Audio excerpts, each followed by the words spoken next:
This message is brought to you by Journey Life Church. Visit us today at journeylife.church or find us on Facebook. So last week we talked about imitating God and knowing Him, and that to imitate someone, you have to spend time with them. You got to learn to know them, their mannerisms, their ins and outs. And if you've watched really good imitators, these impressionists, they make you forget that they're an entirely different person. If you just heard the voice, you'd think, oh, that's Morgan Freeman. That's fantastic. But then it's some white dude like talking like Morgan Freeman, and you're like, whoa. And these guys, they spend a lot of time figuring out how to imitate somebody, usually somebody famous, because it really probably wouldn't be very funny or cool to imitate me. And nobody would be like, I don't get it, So they watch tape, they listen to audio, they spend a lot of time figuring out who these people are.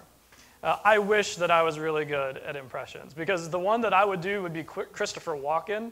It's just so cool and unique, but every time I try, it turns out very poorly. So I'm not going to try, don't worry. All right? But if I could, I would do Christopher Walken. He's just so cool as an actor. But I guess I don't have the time to put in to study him and to practice and learn how to do his voice. But this is what we need to do if we're going to imitate God, right? I think about some of the great imitators that we know of in our generation. Does anybody know who Mel Blanc is? Looney Tunes guy. He did Bugs Bunny, like pretty much all of the Looney Tunes. Any different character, chances are that it was voiced by Mel Blanc. And then in turn, his voices spawned a generation of imitators, people that could do Daffy Duck or Bugs Bunny or Elmer Fudd.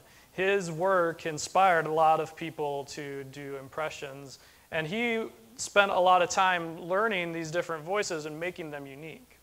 And that's the cost of being a great imitator. And so I wonder, as we talk about imitating God, are we spending enough time with God to imitate Him? Are we spending enough time with the creator of the universe on a daily basis to know Him inside and out and to imitate Him? Don't want you to answer that right now, but we're going to keep that in the back of our mind as we study our text a little bit more today. Are we spending enough time with God to imitate Him? We're here in Ephesians chapter 5, right at the beginning of the chapter, verse 1. Imitate God, therefore, in everything you do, because you are His dear children. Live a life filled with love, following the example of Christ. He loved us and offered Himself as a sacrifice for us, a pleasing aroma to God. Today I want to take a look at this phrase that starts in verse 2, live a life filled with love. And I want to examine that in the context of our discussion about being an imitator of God. Because this verse 2 really is kind of a how-to for the verse 1 that says, imitate God. Imitate God, therefore, in everything you do because you're His dear children. How? Verse 2, live a life of love. So we're going to look at that here in the following few minutes. It's good that St. Paul goes into this here in the second verse, because that's the first thing that I think about. Imitate God. Okay, well, great. What does that mean? I'm not God, thank goodness. How do I imitate Him? And he goes right in there and says, live a life of love. And I love this because we as people really love to follow formulas, right? Look at all the self-help books, everything out there, how to pray, how to have a deeper relationship, how to be married, how to have kids, whatever it is. We want this X plus Y equals Z, and that figures it out for us, right? We love to have this linear progression of this is what I need to do, step after step after step, and then we arrive. And so Paul kind of gives us this little help, and really, most of Ephesians is like this. Ephesians is a great book. Paul wrote this book from prison in Rome. And chapters 4, 5, and 6 really are just a primer on Christianity about the steps that we want to take to become more like Christ. Paul goes into a lot of detail of different situations, especially in chapters 5 and 6, addressing specific groups like husbands and wives and children, and tells us how to walk with Christ. So if you're ever in a spot where your microphone goes crazy, follow the next step. If you're in a place where you're not sure what to do, where to go, pick up Ephesians.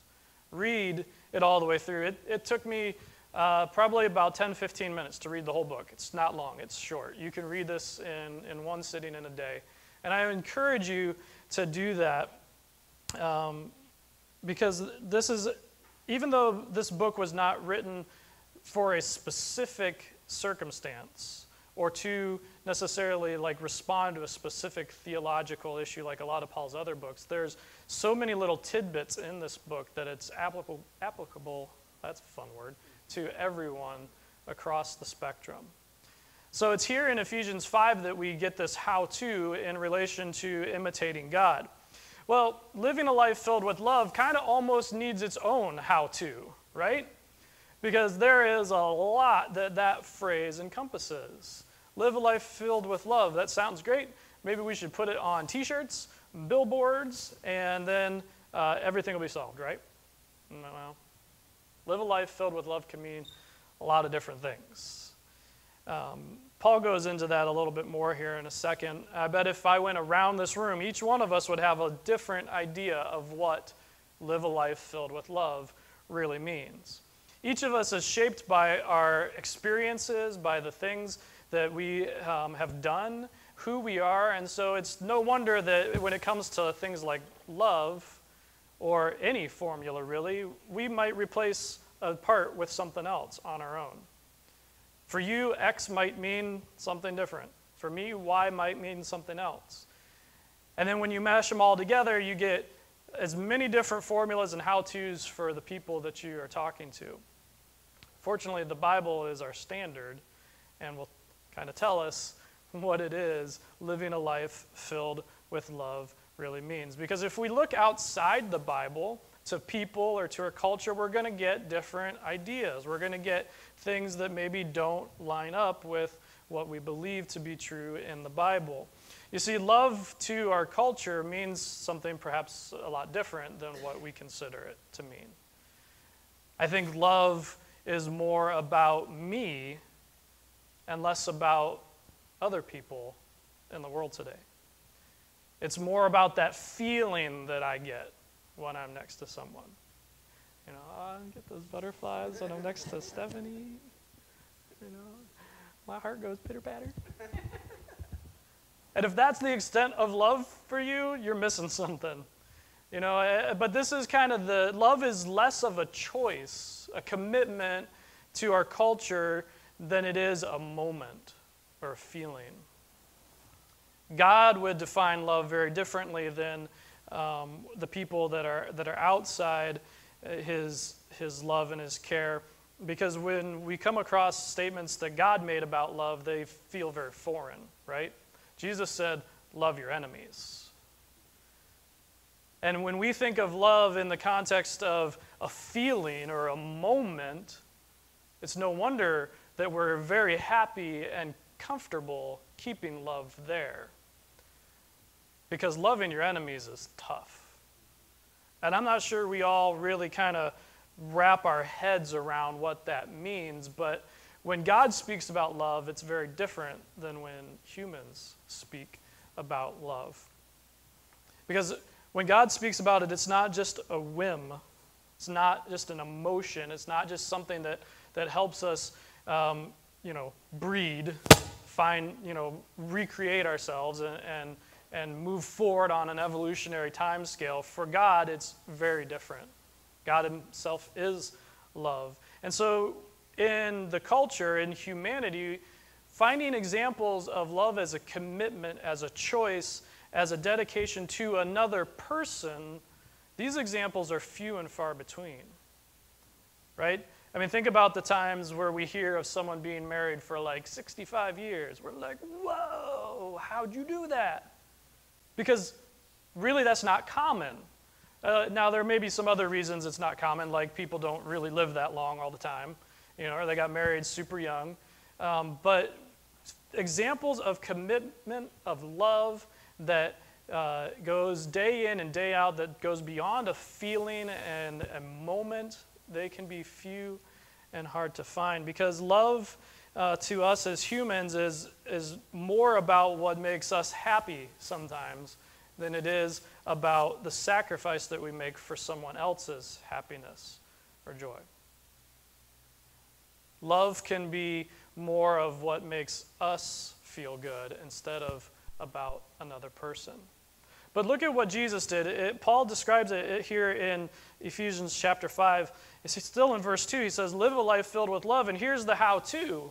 He says, following the example of Christ. He loved us and offered himself as a sacrifice for us. Live a life filled with love. How? Follow Christ's example. How? Well, Jesus gave himself as a sacrifice for us. Jesus also said in another passage of Scripture that there is no greater love that a man can have than give his life for a friend. And Jesus was the one that said, love your enemies. Without qualification, without any additional amendments or adjustments, he says, give your life for your friends and love your enemies. That's tough. He didn't say, love your enemies if they're nice to you. Enemies aren't nice. You know, I think maybe sometimes we think about enemies in kind of this superhero situation like we talked about a few weeks ago, where an enemy is like your arch nemesis, you know, the guy that's trying to take over the world. You know, he's the bad guy, the embodiment of evil. But your enemy can just be the person that maybe didn't smile at you this morning. Your enemy could be the person that responded with a snarky comment when you just asked a simple question. And yeah, your enemy can be someone who raped and murdered. It's not this big flowery idea of someone who's taken over the world and you know, oh yeah, I could love a person like that. When we get it real in our lives, we find that this kind of love is tough. It's hard. Jesus did it. And the great thing about Jesus is that he didn't just say, go do this. He actually lived it. He went and made an example of himself for us to follow. Jesus didn't just say, love your enemies. As he was dying on the cross, he said, Father, forgive them, his enemies. He lived it out. He did what it was that he said he would do. So you want to imitate God? Live a life of love. You want to live a life of love? Follow Christ's example. Love without qualification. Sacrifice, love your enemies.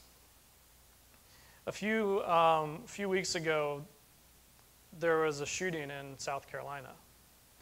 And this was a mass shooting by a very deranged, sick individual. And it's unique because this shooting happened in a church. And we don't hear a whole lot of examples like this because we think, who would go in and shoot up a church? It happened. And it's interesting because all of the other examples that we have of mass shootings, isn't there a ton of outcry of the person is evil and bad and deserves to die and all of these things. But interestingly, the church found a unique way to spread God's love.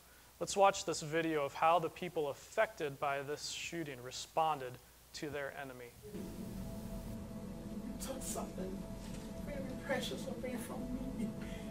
I would never talk to her ever again. I would never be able to hold her again. But I forgive you. You know, I forgive you and my family forgive you. But we would like you to take this opportunity to repent. Repent. Confess. Give your life to the one who matters the most, Christ. We welcome you Wednesday night in our Bible study with open arms. You have killed some of the most beautifulest people that I know. Every fiber in my body hurts But as we said in Bible study, we enjoyed you, but may God have mercy on you. Man, that's powerful. To look death, evil in the face and say, I forgive you, that's following Jesus' example.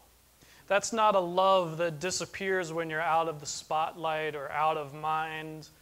That is a real, a powerful, and inspiring love. It transcends our human nature. I don't know if I could have done that. Someone comes in and shoots up my workplace or here, I don't know that I would go on video and say, I forgive you. I'd hope so, but I don't know. This is a kind of love that the world is starving for. And here we have an example of God's people demonstrating that love. It's unadulterated, unfiltered love that says, I'm going to put you before me. I'm going to imitate God in this, and I'm going to say that you matter more than I do. So you want to imitate God? Live a life filled with love. Put someone else before yourself. You before me. Listen, I'm not saying that we have to go out and die for someone to, make this real to ourselves. But every day there are opportunities for us to put someone else before ourselves. It's an attitude, it's a way of life. Maybe we put someone else above our own need to be right. And that hits me hard because I like to be right, But what if we loved so much that we put someone else above our need to be right? Or what about we put someone else's needs above our own need to tell them how bad their sin is? What if we loved so much that that was what came through? Not judgment, condemnation, but love. What if we loved someone so much that we put their needs, their fate, above our desire to get them saved? What if we let God do the life change, the saving work, and we got about the business of love? What if we loved so much that our lives were indistinguishable from love itself? So much that people feel safe with us, not just as individuals, but as a church. That we are so full of love. We live a life filled with love, that we are indistinguishable from love itself. And let me tell you, a lot of people talk about love and they talk about acceptance. And the two aren't always the same thing. Because I can love you and not agree with the decisions and the choices that you've made. And that doesn't make the love weak. That doesn't make the love watered down. In some cases, it makes the love stronger. Because in spite of our differences, in spite of how you may harm me or insult me, I love you anyway. This is a bold, radical, uncompromising type of love. It's the love that Jesus has for each one of us. How can we not go and have that kind of love for everyone else? So you want to imitate God? This is what it takes. Living a life filled with love. There's no shortcuts. There's no easy path. There's no quick and easy formula for this kind of love. It's day in and day out. It's a battle. It's a dedication to put you before me. And so I wonder today if we would say a couple of things. First, that we would say to God, I put you before me. And then I wonder if we would say to everyone else, I put you before me. And this is the challenge that I have for you today, that at work, at home, at school, wherever you are, put you before me. The band's going to come up and play here in just a second, and I want to make a quick point here that this isn't about being a martyr. It's not about, oh, I love you, even though you're a stupid, horrible person. I love you anyway. God commands me to love you, so I'm going to take this sacrifice and love you anyway. That's not at all what it's about. We don't need any more Christians like this. Any more people who feel the need to let you know how much they love you despite yourself, right? We don't need any more Christians who love because they were told to love. We need Christians who love. Period. That we imitate God in this sense that we live a life filled with love. Not because we were told to or we have to or out of duty.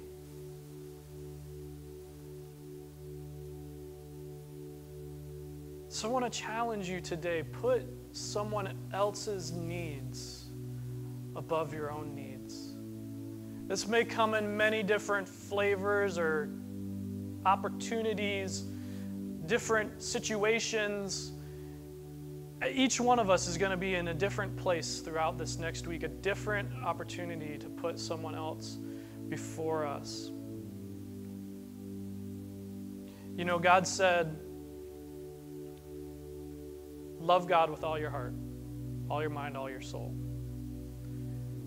And then he said that the next thing after that is to love your neighbor as yourself. Jesus said these two ideas, these two commandments were the greatest, the number one, number two. Everything else hinges on this. Love God, love people. Paul gives us a great how-to here in Ephesians where he says, live a life filled with love, following Christ's example, who gave himself as a sacrifice for us. And that, he says, was a pleasing aroma to God.